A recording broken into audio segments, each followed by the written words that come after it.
आयचे आयन इन आयफ इन आयस इस आयटी इट इट ऑचे बघा ओयफ ओप on or ox no go go so टीओ डो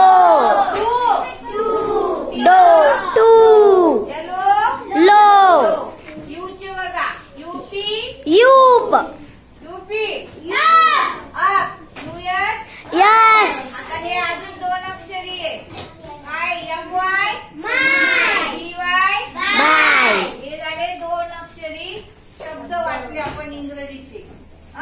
हे घरी वाचायचे आणि लिहून पण आणायचे. समजलं? बरोबर.